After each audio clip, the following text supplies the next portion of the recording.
kasi 'di ba Congressman, yun nga po yung matagal na naming inaantay. Akala ko nga po nung press con nyo last time, meron kayong ilalabas na eh.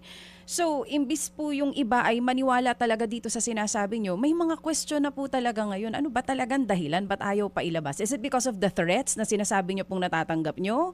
If you're really for accountability, dun po kasi sa mga binitawan yung salita, with all due respect, Congressman, last time, sinasabi nyo po, pag may nangyari sa akin, saka lalabas, something like that, itong mga impormasyon.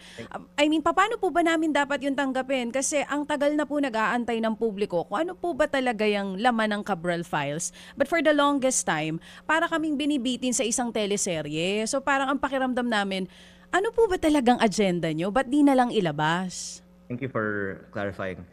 Unang-una, ang direkta kong sagot ko sa inyong tanong ay hinintayan ko ang DPWH na magsalita kung ilalabas ba nila.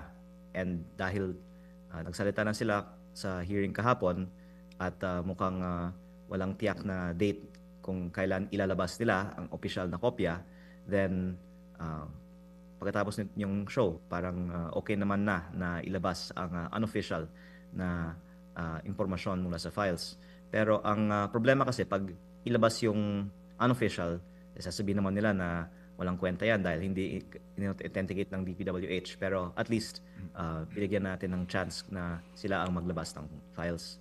Pangalawa po, yung nabanggit nyo na statement ko na mahalagang impormasyon na lalabas pa ay maliban pa sa Cabral Files. Pero tungkol po sa Cabral Files, ito po ay ating i-upload sa Facebook pagkatapos ng inyong show.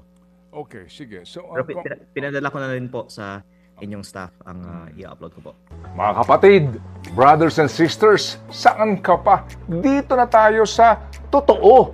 Dito na tayo sa True FM. Mga kapatid, mag-subscribe and follow po kayo sa social media accounts ng True Network PH. Yan po kami. Hanapin nyo lang True Network PH, Facebook, Instagram, YouTube, TikTok, and podcast.